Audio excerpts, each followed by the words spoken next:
In this episode of the Real Sales Manager podcast, we feature a conversation with Dervan Alleyne, Commercial Director UK and Ireland with Signify Lighting, formerly known as Philips Lighting. Dervan's also Vice President of the UK's Highways Electrical Association, and we'll discuss that in the episode. We talked about many aspects of sales leadership, and two particular areas sprang out for me. Firstly, Dervan's specialisation in commercial lighting is unusual, certainly for me and for many listeners to this podcast, but it proved fascinating and reflecting many of the issues that everybody is faced with in all the industries that we normally serve. Secondly, and for me most importantly, Dervan is a self-development supremo, both in terms of formal training that he has successfully completed, but also the myriad of ways in which he is constantly developing himself and his value to his company, his salespeople, his market, and to his customers. Enjoy.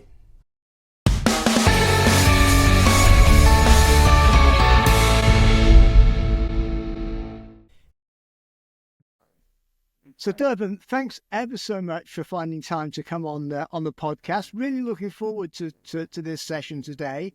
If it's okay with you, I mean, there's some standard things we like to talk about around sales management and sales leadership.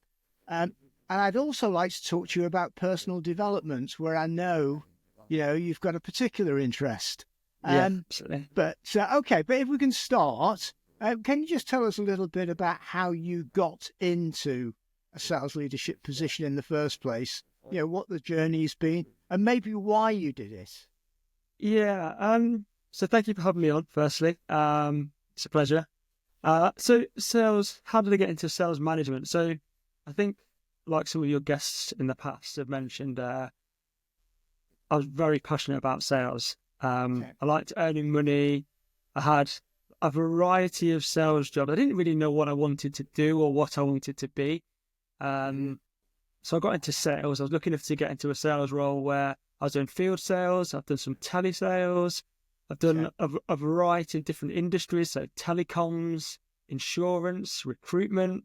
So I was just sales. And people always said, this guy, he's got the gift of the gab because sell ice to the Eskimos and all that kind of stuff. Yeah. And then an opportunity just came up for a team leader role, a sales manager role within an insurance company to manage a small team of sales agents. Completely different industry to what I've been in before, but come in, get the team going, sell loads of these different products, etc. And I thought, why not? Just give it a try. Okay. I just threw myself straight in the deep end.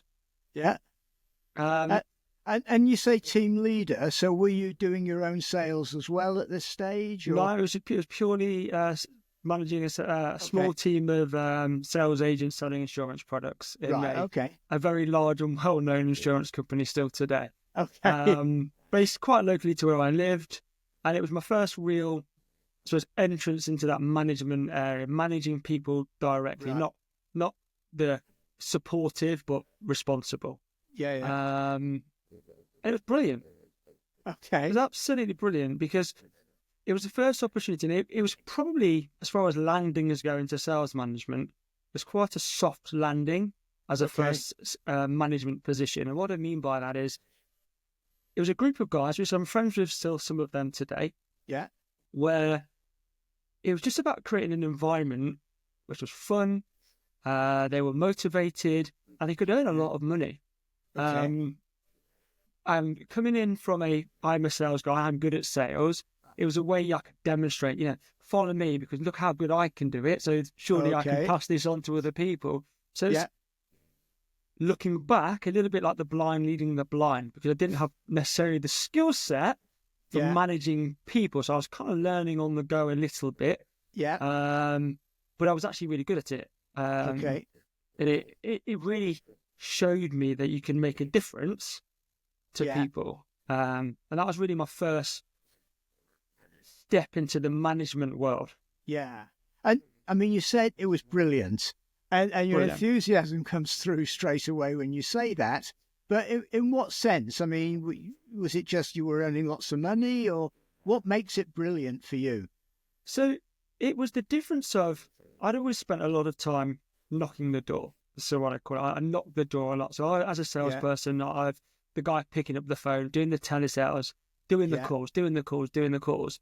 Yeah. Being able to take a step back and looking at people under your remit, making progress, making mistakes, trying to help them to change their approach and sharing, oh, have you ever tried this or have you ever tried that? Well, when I was in my last job, this was some training that we'd done, and this really helped me to overcome these objectives. So you went into a bit more of a coaching, mentoring kind of position. And as you saw people develop and grow, it gave a different aspect to what sales is about. And I realized very quickly that, oh, hang on a minute, if I can get a group of people all to a really high level, actually my earning potential goes up another step. Sure. So it was like mutually beneficial of it's benefit for me personally to earn more money, but also to take these people that I didn't know anything about and take them on a bit of a journey. It kind of ignited something in me that actually something about working with teams and working with people, which I really enjoyed. Right. Okay. So, I mean, putting you into that position in a kind of new industry, that your employer was taking a big risk, but you were taking a big risk as well. Yeah. And you said, you're really good at it.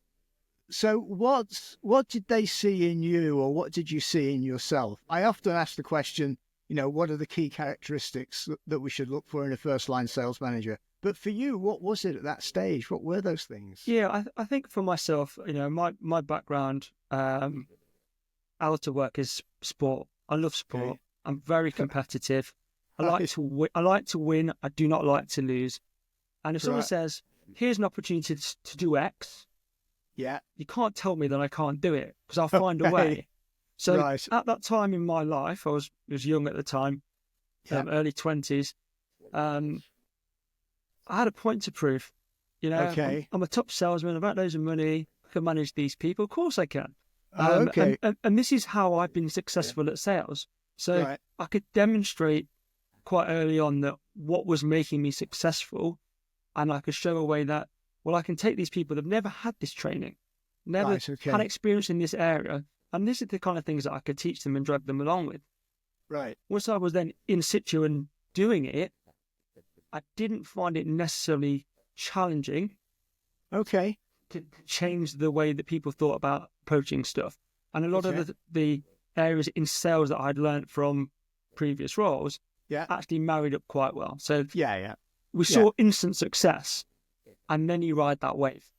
Right. Okay. And had you done any training or anything in management before you took this step? Not in management, no. Not at that point. It was mainly, I was a high-performing salesperson, is the way I would call it. So a lot of my training, neurolinguistics, for example, through recruitment, how to change the way people think, how to pitch in a better way, how to ask the right types of questions.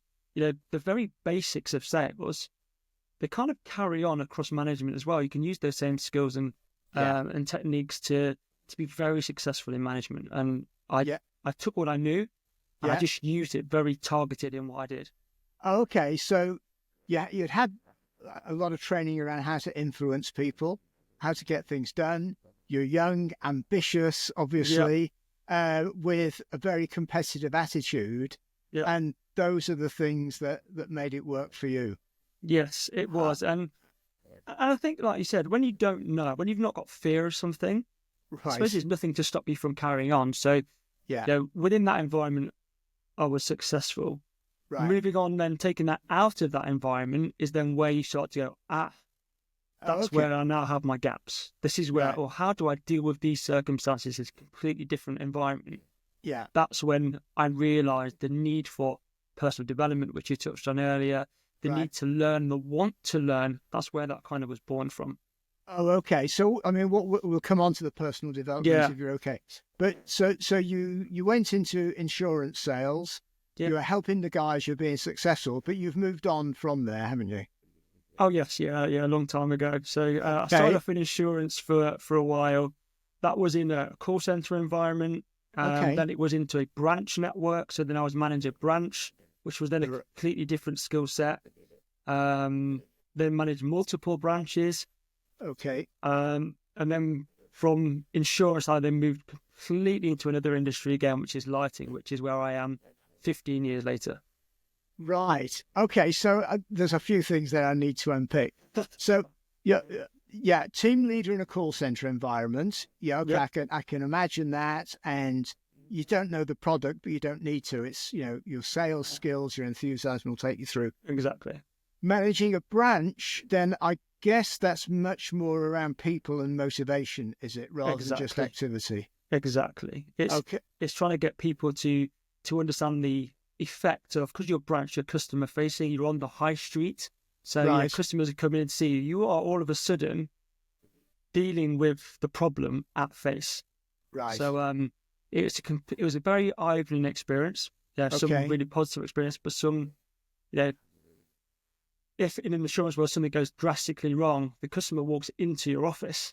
You're not hidden behind a laptop or a screen, that you're face to face. So how you deal with that and how you de-escalate circumstances or drive value to that customer is really, really important. And that was something that maybe I wasn't ready for, but it was a really good learning curve, which now today you still use those same skills. Right. Okay. Because all of a sudden it's very personal. It's not just a transaction. Very personal. Yeah, yes. It's affecting your customer deeply. It is, absolutely. Right. Oh, interesting. And then you say you were looking after multiple branches. That's right. And so you had managers working for you at that stage, did you? Yeah. So I looked after multiple branches in the area that I live. So it's a very small branch network. Okay. So I did a bit more travel, responsible for managing people who are responsible for other people. So then again, the emphasis of what I'm providing to other managers and also salespeople, customer service people, administrators. It was another quite a big step on. Oh, right, I've got huge gaps here in my knowledge. I've never dealt with this before, but I'm really good with people. Okay. So how do I take being good with people to get the results that I'm looking to get? So, in the difference between a branch, I suppose, and a call center is, I'm responsible for the tea and the coffee, whereas in a customer, I'm not, for example. It's amazing what an impact that can have on people, just not having those things. Heating is not working. What? Oh, that's now my job. Okay, so I need to sort that out. So it's a whole different level of pressure that's put on you outside of actually hitting a number. Yeah. And you say it's that whole holistic thing rather than just it's the activity of making loads of phone calls. Exactly. Right. Okay. And what was your biggest learning? I mean, certainly going from managing just one branch to managing multiple branches and having managers working for you. What was your biggest learning there? I think it still rings true today. Even within a branch network, and you get this also in big, large corporates. Yeah. Teams, although you will work for the same brand and do the same thing to the same type of customer, actually you will work differently. The culture within the environment is different. The way people think about the business is completely different. Right. The level of support they've had in the past could be different. The way they've been managed is different. So you really have to be able to recognize that people, even with the same title, need different things. Need different levels of support. And your ability to spot the gaps and the issues and the people that are struggling, the people that need a kick versus the people that need a hug, that type of thing, is really important. You have to be open and want to give people your time. Yes.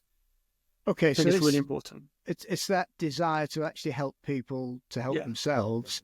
And we spoke many times on the podcast around how management and leadership is highly personalized and situational.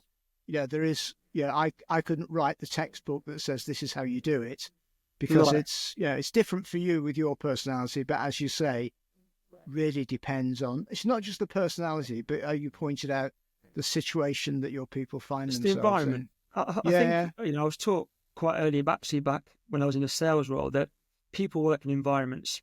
Right. And although they collectively work under one umbrella, the environments are all quite unique to themselves. Yes. It's how you can take the momentum of that environment, turn it so it's all facing the North Star of what you're trying to achieve, and make sure that everyone comes along on the journey with you. Yes. But I get that, but that's incredibly difficult when you've got, let's say, multiple branches and you have branch managers, and presumably you want to empower them as well to do what's right in their branch, but at the same time follow your lead. So how do you get that? Is that a balance, or how do you work that? Yeah, so at the time, like I said, it was before I really grasped the thirst for knowledge around management. And you touched on a really good point in that there are 1,000 books on how to manage and how to lead and how to do stuff. And in theory, they're all right. Yeah. There's lots of good stuff, yeah. But it's how you actually apply that thing at the right time, in the right place, with the right person, that will get you whatever the outcome is. And if I did it and you did it, and every single person on your podcast was faced with the same issue, we might come to the same resolution, but we might go about it from completely different angles. Yeah. And that was a bit of a learning curve. Interesting. I mean, and it also strikes me, you're not the first person, that we're interviewing where you have a big sports background. And in kind of in any sports, what you do at any one moment is not, you can't just pre-plan it. It depends on you're reacting to the environment, the weather, the opposition, how you're feeling, all that kind of stuff. And it's an art form. Okay, that's really interesting. But then you said you made this huge leap from insurance, where you've been successful, you're the second level management, and you went into lighting. And I don't see I can't figure out the link there. Is there one, or is it just... Yeah, so this is, I think, the best way I can describe this is, like I said, when I was growing up, I didn't really know what I wanted to do, what I wanted to be. Sales, I didn't do sales. I started to do some management, dipped my toe in different areas. But I was still a bit undecided. I hadn't landed on who I was or where I was going. Okay. So I just got a partner, just had a first child. Okay. The world's like, oh my God, what am I going to do with myself? So I actually went back into a sales role. Oh, okay. I actually stopped the management. I went back into a sales role. I got a phone call by a recruitment company, and it was just at the right time for them, at the right place. And I went, yeah, go on then, I'll have a look. And I ended up getting this job, and then I was into the sales role in lighting. And what they say is that the lighting industry is one of those industries that once you've landed in it, nobody knows how they got there. Okay. And it's very hard to get out of. It's very ancestral. It keeps you in. Yeah. So once I was in, I did sales for a while, but I quite quickly jumped through different roles and ended up at Philips Lighting, which then has become Signify Lighting. Right. Still in a sales role, learning technology, learning innovation, being surrounded by some very smart, technical people. Yeah. And I was very happy. But the opportunity came up to jump back into a management role. And it was, I definitely didn't regret taking that option. So right, I jumped straight back in. Okay, can we just spend 1 minute? Because a lot of the viewers and listeners to the podcast will be in IT or telecoms or financial services. Yeah. Lighting is quite, as you say, quite specialised. It is, but you say it's complex, it's technical. Yes, it can be. It can be. Yeah. So lighting as an industry, if I could sum it up in very quickly, from a lamp in your house to a light show in a sports stadium. Okay. It could be the motorway lighting. It could be lighting in a tunnel. Right. Some very, very specific requirements, regulations around how that is done, how it's implemented, what the route to market is on that. That makes it very niche, and you need some expertise in that. So you can be on could be at the lower end of technical, which is moving volume of low technical products, or you can be in high-end projects business where, you really need to know your stuff, because actually it's people's lives that, if you look at hospitals, etc., people's lives are at risk. Right. And then you have like human-centric lighting, bat-friendly lighting for the environment and biodiversity, etc. So it can go it can go to every level of society. So it's the one, I suppose, one piece of technology that touches everybody all the time, everywhere. Yeah, it's okay. I mean, I'm surrounded by lights now, but and so you're dealing in, as you say, some kind of retail stuff, but a lot of very complex, I guess, multi-million-dollar kind of projects that have Absolutely. big impacts on people. Yeah, they do, and I think it's I suppose that's the fun part, right? Because as you start to understand that the world we live in has all this complexity, but there are solutions that are out there that actually help to improve people's lives. You know, the company I work for, they're driven by, you know, the betterment of people. If it doesn't help people, then we don't do it. So the lighting has to have some real positive impact onto how people live their lives. You know, so there's huge amounts of research around light throughout the day when you sat in an office, and I think we spoke previously about sitting in an office all day and the impact of bad lighting. You know, how it makes you feel on your mood, etc. So lighting is a very interesting subject.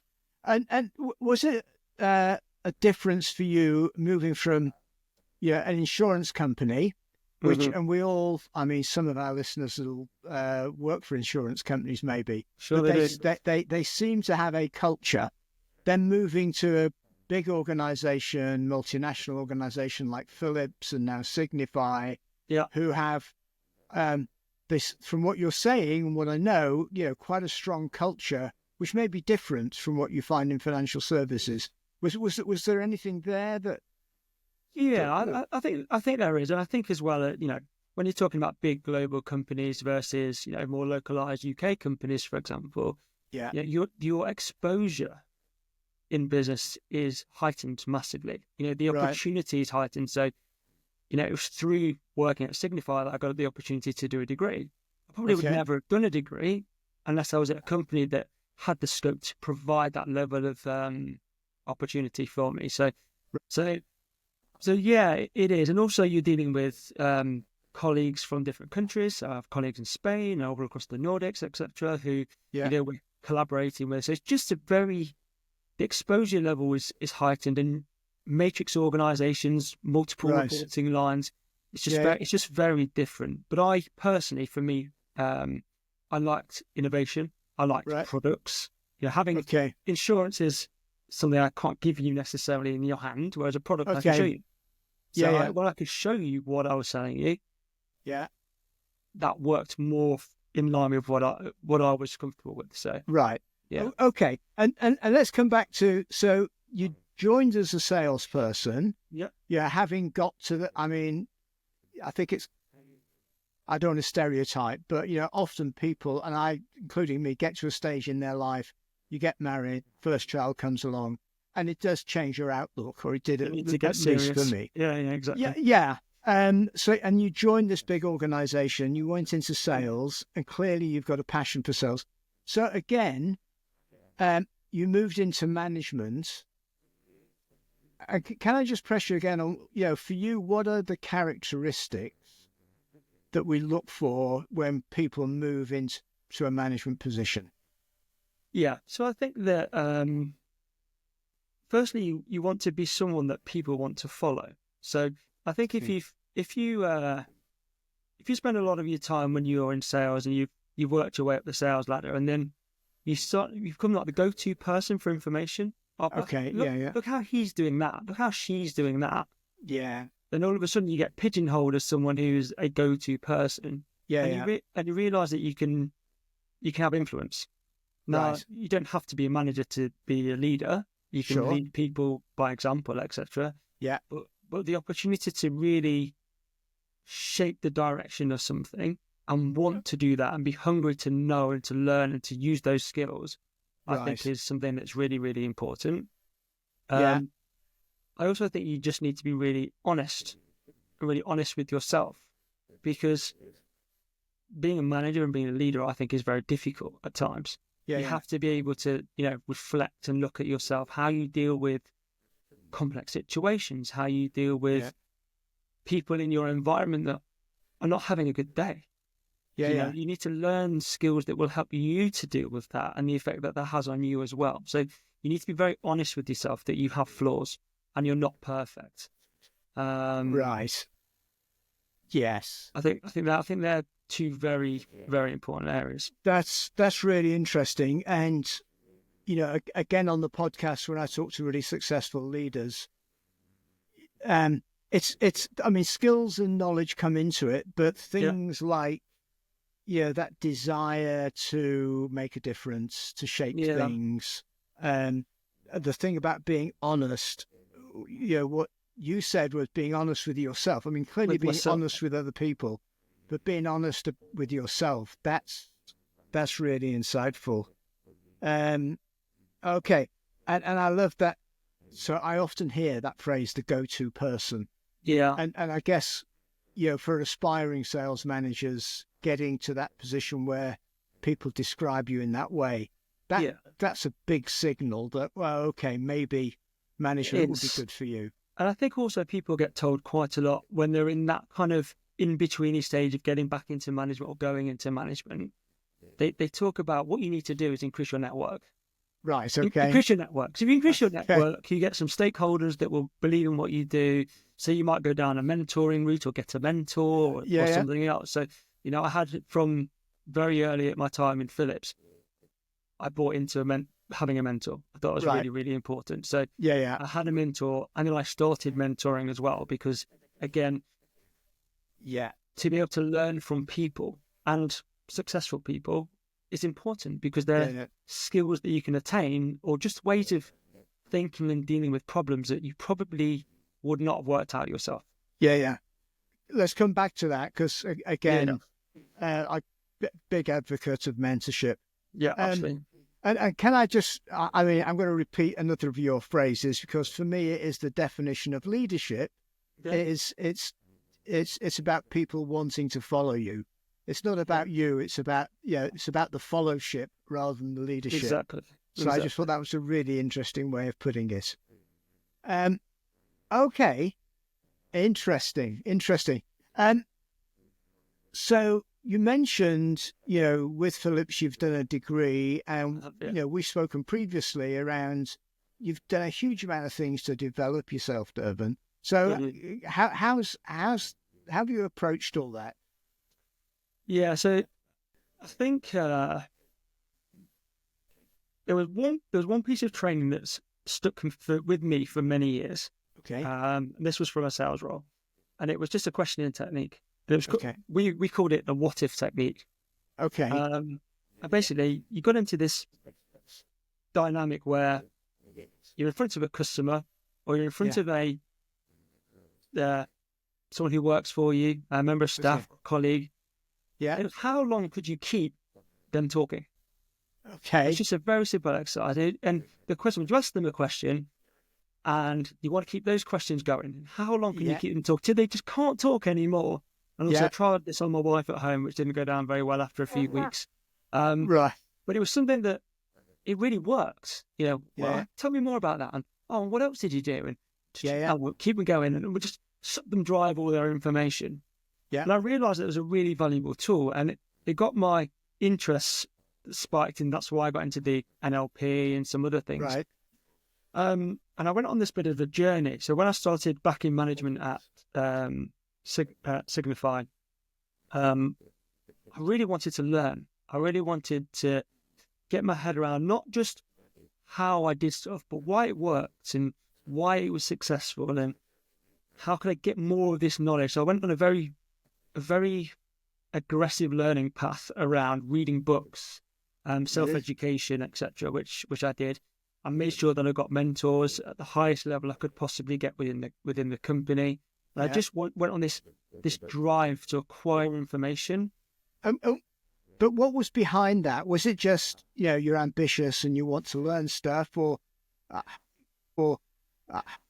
No, it's because I felt there was always a part of me that felt, okay, you're really good at it. Mm-hmm. How would you prove that? How can I go into meet my boss and say, I want an opportunity to go further in my career? Yeah. Okay. But what proof have you got that you're any good at it than your sales number? So I always felt that there was a need to put a stamp on the educational part and put a stamp on the learning so that you could talk confidently around, well, actually, no. I see management and leadership. I don't believe you can just be born as a manager necessarily. I believe it is a skill. And I've set a part of my time, 20% of my time every week, to learning the skills that it takes to be good at what I do. And if that is to be a manager, then I need those skills. I need that knowledge. I need the basis of that to take me forward. So I felt that was really important, but not then also just to keep it to myself, but to impart anything I learned which was valuable to my team. Because you want to try and raise the bar of your team as well. So it was that balance of, I'm going to keep pushing myself forward. And I'm going to try and drag my team forward as well with as much knowledge and insight as we can get. And together, we will all grow.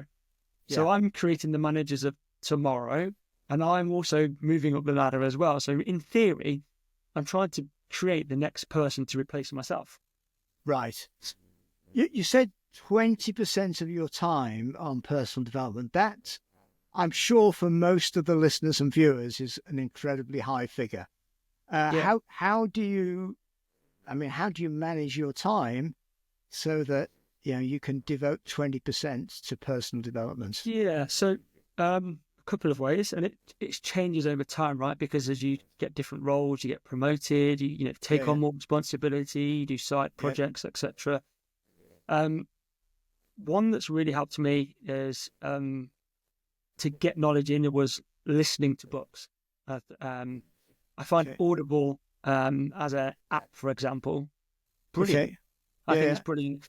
I do a high volume of books, but because I'm doing a national role, I'm in the car for many hours.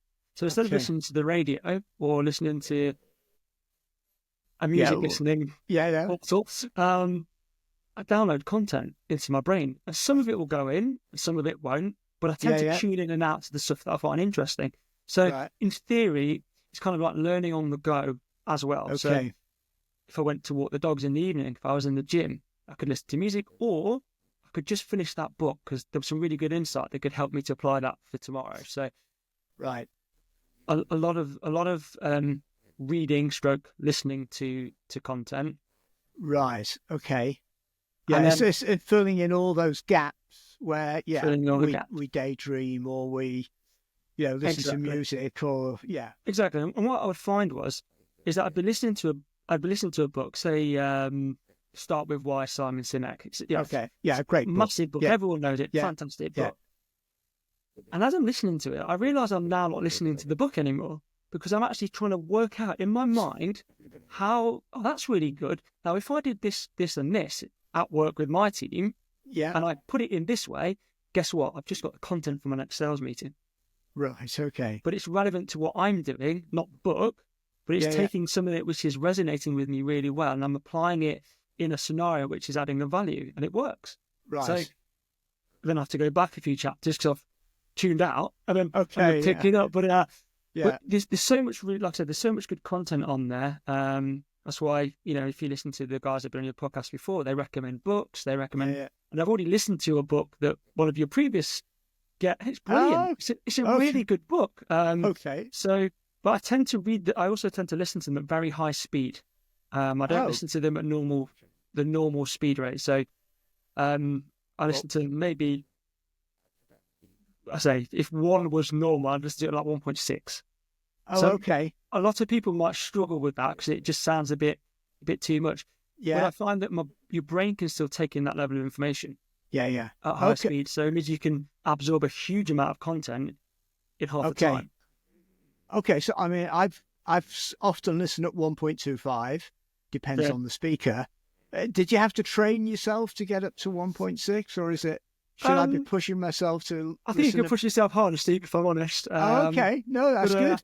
But it's amazing, and I think you should just try it on a small piece. Do a chapter and just listen to it. So it's just Audible. And have a think about what you just heard, and you'll be amazed at the amount of stuff that you can take in. It's a little bit like, compare it a little bit to speed reading, which they teach you at university. Like, put your finger on the page and read down the page, and your eyes will just absorb the words. You don't realize you're taking information. So it was, how can I get access to as much information as quickly as possible? So that was something that it works for me. It wouldn't work for everybody, right? I'm sure. Oh, and are there any particular books that you would recommend, particularly for, you know, people moving into sales management? What would be your one or two top books? Well, first thing I'd say is, firstly, don't just stick to management books. Okay. I think that's a big error, to be honest with you. The first book that I really read and I enjoyed, which wasn't necessarily about sales or management, was about the brain. It's a book it's called a book called Idiot Brain. I think his name's Dean Burnett. I just like the cover. I like the title, so I just clicked on it and I listened to it. It was brilliant. It just spoke a little bit around why your brain does certain things that it does. Yeah, the flight or fight stuff. And that was really just really interesting. Why do people get seasick? And you know, that's got nothing to do with management at all. Right. Well, actually, up until like a week ago, I was reading a book where they were talking about the same responses about how people work under stress. So when you're working and making decisions under a stressful in a stressful environment, you're not using your frontal cortex, you're using a different part of your brain, which means actually decision making is actually quite poor. I was thinking, I've heard this before. Okay. So you can start to then think about how you manage people and how you deliver feedback. For example, forward feedback or just feedback, or how, on what ratio do you want to give that feedback? Because if I put them into a negative state, then, and these are all the sorts of things you start to realize as you go on. I suppose the journey of management, that, you know, everybody's different. People are different. They respond to things in a different way. And as a manager, which is why I try and read a wide variety of books, it's a bit like if you play golf. Okay. In theory, you could play golf with 3 clubs. Right. But people have a full bag for a reason, because it gives them options. Right. So all you want to do as a manager is to keep adding clubs to your bag. Because when you need to get out of the rough, which for me is more often than not in golf or behind a tree, you might just need different club. You might need to reach for something that you don't use very often, but it's in there. And I think the more of that you can have in your arsenal means that when you get put in that situation, you don't panic. And you say, I don't know the exact example, but have you ever considered, and what did you do last time that came up? And you just could deal with it a better way. Yeah. Absolutely. And and for me, that's why, you know, I'm obviously a great believer in training, but it just provides a foundation, coaching and mentorship, and that self-reflection is where it really comes alive. Absolutely. Okay, and maybe we'll come back to that. One thing I did want to touch on, and you mentioned it, so as part of your management development, you've done a degree. And I also see that you've got membership of the Chartered Management Institute. Why did you do those things, and what did it entail? Because again, they sound like big commitments to me. So I think the good thing is we're always learning, but I think the opportunity to put a stamp on what you're learning, to be recognised by industry or industry bodies or whatever that might be. For me personally, that was I needed that. Oh, okay. My work don't need that because I'm already in the role that I'm in the role for, right? So this was about me confirming to myself that the years of effort that I've been putting into learning and development and those kind of things, that was kind of the certificate that said, look, I told you I could do that. So that was the degree. The degree was more of the personal thing. Yeah. Run alongside the degree was the chartered management part. So it's a degree apprenticeship, which was fantastic. What it enabled you to do is to actually learn whilst using your own business almost as the case study. So, you know, when you're learning about management, when you're learning about marketing, when you're learning on discussing competitive landscapes, red ocean, blue ocean, you're doing it from a position of your own business.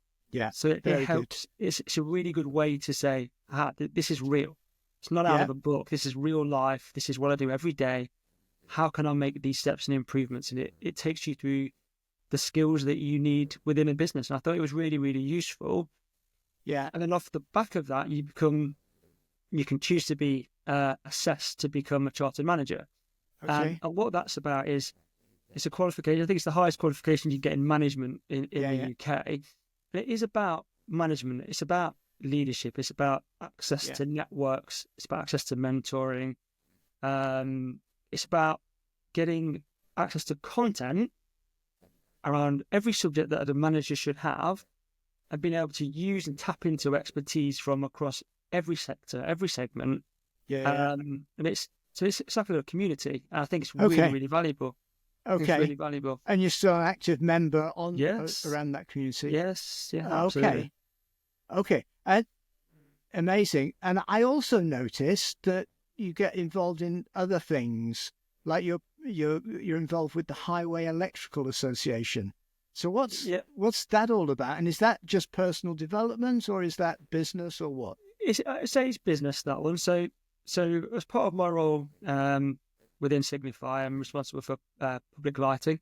So your highway electrical sector is where I operate within, and the Highways Electrical Association is a trade body for that sector. Okay? Right. So I was on the council for a couple of years, supporting, making sure that we're doing the right things for the industry, and the opportunity came more recently to become the vice president for that, and then potentially next year the president, and help to really shape what the highway sector is going to do, this year, next year, and beyond. So I suppose it's my commitment to giving back to the industry, helping the industry, and also my company, of course, Signify, who I represent on there, to play an active part in making our sector the best it can be. So yes, I'm the vice president now. I'm on the board there, and it's really, really interesting working with some really highly intelligent, smart, dedicated people from across the industry, covering lots of real world problems. How do we get more of the next generation into our industry? How do we encourage them through? How do we make sure that as a business, the Highways Electrical Association is here in 20 years? How do we really shape it to be, financially stable and grow in the right way? So really good, really enjoyable. It's very interesting. We often, when we're talking about in sales around account management and the interests of, C-level versus middle managers, there's a lot of research around more senior people tend to be more externally focused. On things like the industry and what's happening. Whereas middle managers tend to think about how can we be more efficient inside our organization. Exactly. So and many of the people in a lot of the industries that I get involved in, are well known and network within their industry, but not so much within their customers' industry. But it sounds like that's a step that you've taken and are finding it very valuable. Yeah, I think that becomes a tipping point. I think, like I said, management and leadership is a journey. It's definitely not a race, because you can't win. It's just an ongoing. It's how do you get the most out of it continually as positive momentum. So if I look back at where I started in management, of just getting 10 people to get to work on time and deliver their sales and pick up the phone and not wear trainers, wear shoes. That was where it started, up into dealing with a highly technical team in a highly technical environment for an industry leader, where it's really important to manage internal stakeholders, internal teams, work on collaboration internally, but also how do we impact the wider world and the wider industry that we're working in. It's hugely valuable. And I think that you just hit this point where you think, I need to do more. I need to get myself out there a little bit more, because if I do, then the impact of all the great things I do internally replicate externally as well. So I don't think it was necessarily conscious effort, other than I know I want to get out into the industry more to raise my profile, to raise Signify's profile, to see how we can contribute with the tools and resources that I have internally, and help to make the environment that I work in actually a better place. Yes, and you're becoming a central figure, as you say, not just inside of your company, but in the industry and in the market. Well, I hope to be. That's the fun. Okay. So you obviously put a lot of effort into developing yourself, not just for your own benefit, but for the benefit of the role in your company and the market. Absolutely. You talked a couple of times about having mentors and being a mentor. And we've discussed that on the podcast a number of times. From your perspective, what are the key issues to think about if you're trying to get a mentor, or if you're mentoring people? Yeah. So, firstly, if you're lucky enough to have a company that have a mentoring program, okay, then you're very lucky. So we do have that. Yeah. So for me, I think a mentor, if you have aspirations for growth, I think a mentor is probably the best thing that you could ever do. Yeah. Picking the right mentor is probably more of a challenge than picking a mentor, because anyone can be mentored, right? So it's trying to pick the right one. So I've had some good mentors and I've had some great mentors. Okay. I think what splits them apart is actually the person doing the mentoring has to want to do the mentoring. They don't see it as a tick box exercise, because it does come across. Okay. So I think that's important. So if you're going to mentor people, you want to do it from a place of, how do I really help this person take that step forward? Yeah, sure. And then when you're trying to find a mentor,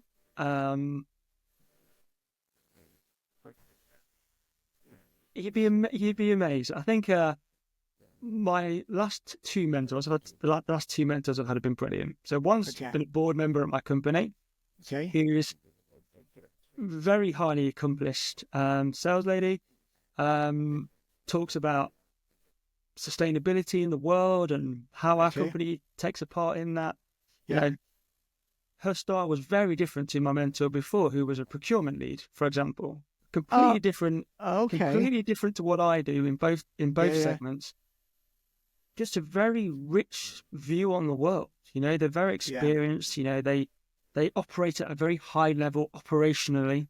Yeah. And like I said earlier, management is it's a bundle of emotion at times. And for someone to look at what you're doing and say, I can see where I can help you. Yeah. And say, look, there's not a lot wrong in what you're doing, but have you considered? Have you stopped to think? And you'll be amazing at the energy that gives you as a manager. Yeah. Because you take that and you put it, if you invest it back into yourself, to take the next step. So I think it's massively beneficial to get a mentor, and it shouldn't necessarily be someone who is like you, who does what you do. It should be someone completely different, someone who is, you look at and think, wow, amazing. You'd be surprised just by asking the question, look, I find you very interesting. I'd really like it if you would mentor me or give me some advice on my career. How many of those people would actually say, no problem? Yeah. It's amazing. It's a story. I think, my experience is, it's getting that right person, and it shouldn't be your boss or even, somebody who's close to you, maybe, a senior leader can help with coaching, particularly in the early days, maybe, but that mentoring, to have that different perspective, really stand back. That's what gives it its value. You also find as well, just quickly as well, is that when I'm being mentored by people that I look up to, right? So I look up to people and think, wow, I'm learning so much. I know that they're also learning from me. For sure, yes. Yeah. And some of the biggest lessons I've had are from actually not being mentored necessarily, but just in the dialogue of, oh, so you're having that problem as well. Well, have you ever considered, hang on a minute, you're supposed to be mentoring me. Why am I giving you advice? So you'll be amazed at how, if you get the right person and you can get a dialogue going, you actually start to unravel a lot of things yourself. But it's just the little steers, the little signpost that they can give you, which makes you think, I'm going about this wrong. So really valuable. Yeah. And as you say, if you're a mentor, you get a lot out of it. Not just the giving back and the seeing people grow, but you're learning all the time. And okay, Dervan, this is amazing. I've got a couple of other questions, but before we get to those, and we'll take a little break, if you were to summarize from all that you've learned and all these different experiences you've had, what would be your top, 2 or 3 tips for a new sales manager who's trying to kind of move into the role and get successful as quickly as possible? What would you say they should focus on? Or what are the things you would say to them? I would say very basic ones, but operationally, how you operate, time management, planning, make sure you build in time to do the non-reactive stuff, the stuff where you're investing in your growth. That could be reflection. It could be just taking a step back to think about your strategy, how you're going to approach stuff. Because when you're new to management, you want to do everything straight away. You want to win. You want to show everyone that you're doing a good job. And it creates blind spots. Creates a lot of blind spots for you. So you also have to put in a stop moment. When do I stop and just consider what I'm doing? And is it the right move?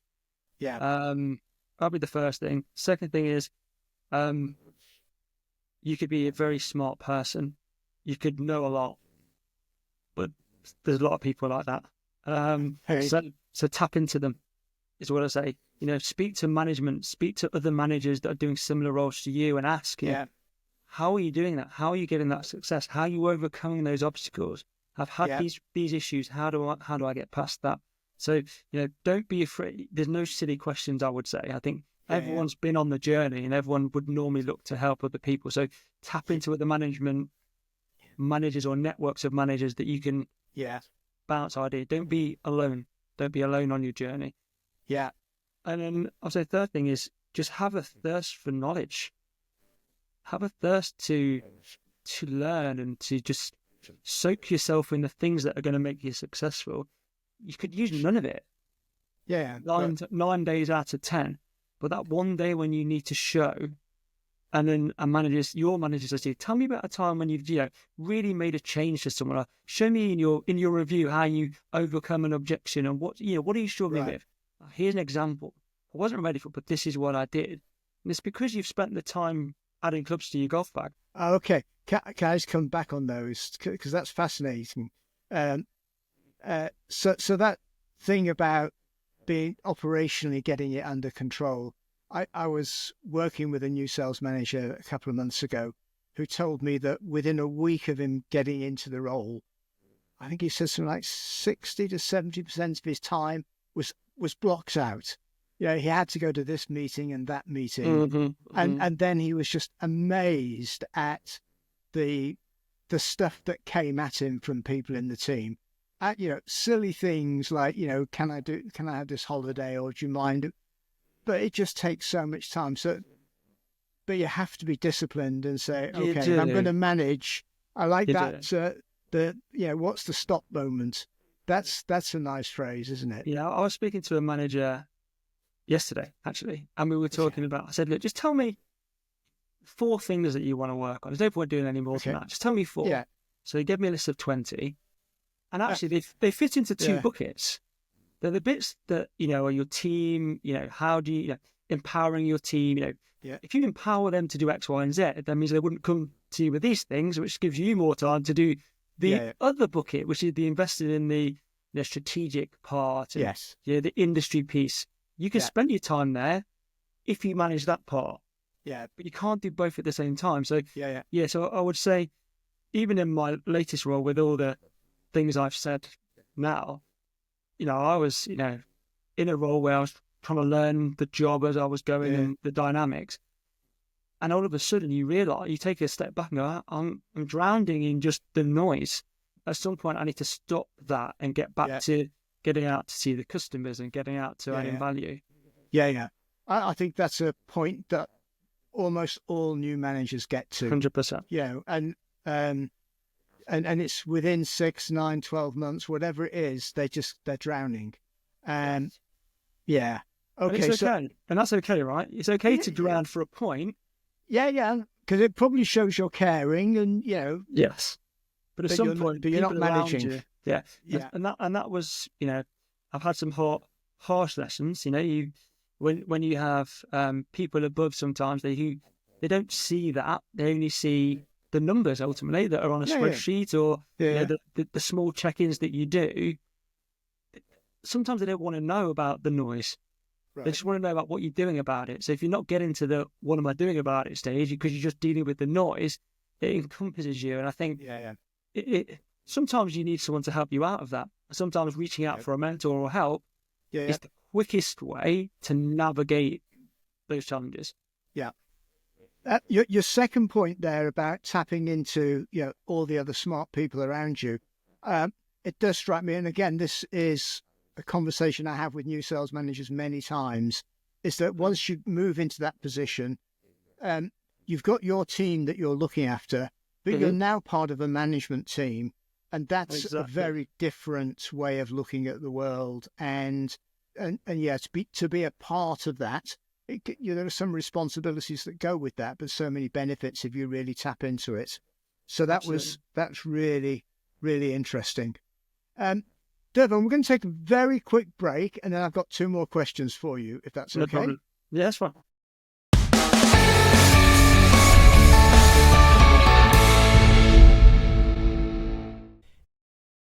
Bonus question.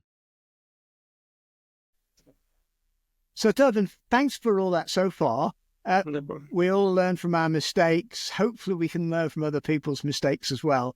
Are you happy to share with us, what's been one of your biggest mistakes and what you've learned from it to help other people? Yeah, I think basically, if you look at the conversation we've had, like I said, it's been this journey that I've been going on, and it's been tough times and there's been great times, and you go through it. I think the biggest mistake or the biggest advice I wish I had been given at that time was just to invest in myself earlier. And what I mean by that is you can be good at something, but you don't know why you're good at it.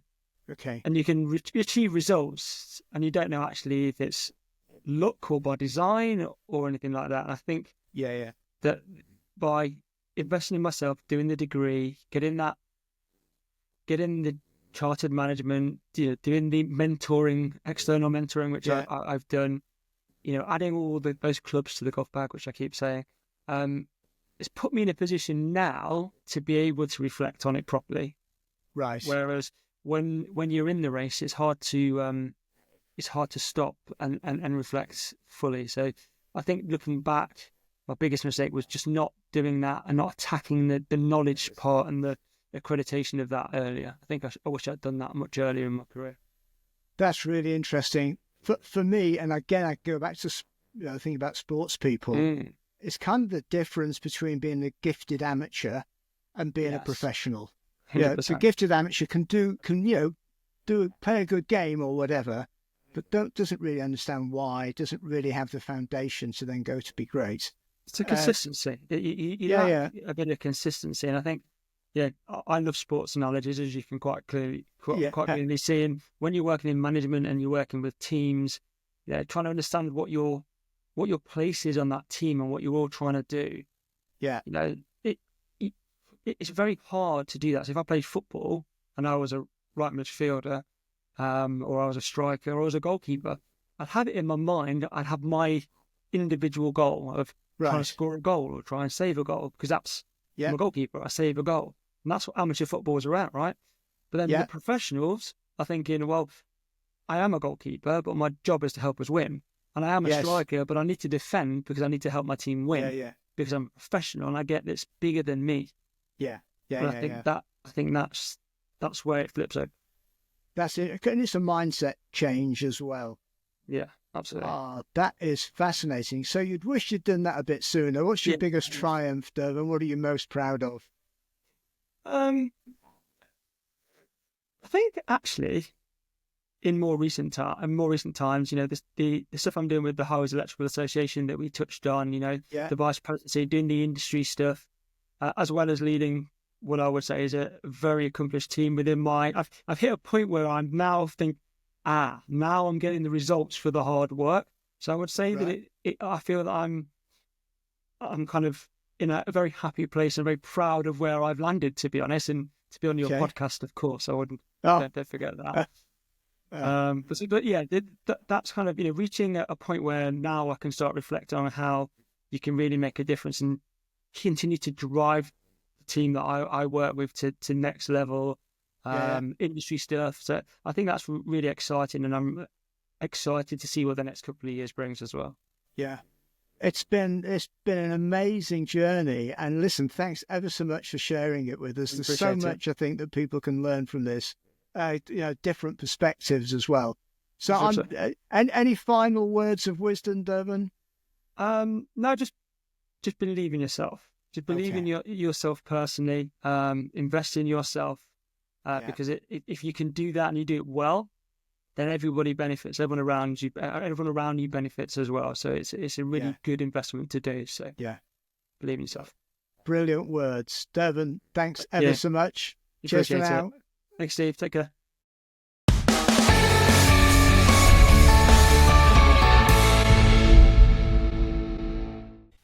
If you're an aspiring new or developing sales manager in complex business to business, or you know of someone who is, you may want to go to www.realsalesmanager.com to learn about our unique blend of training and coaching to help aspiring sales managers to decide if it's right for them and how to go about getting a job, to help new sales managers get as effective as possible, as quickly as possible, and to help developing sales managers with a personalised program to improve specific skills.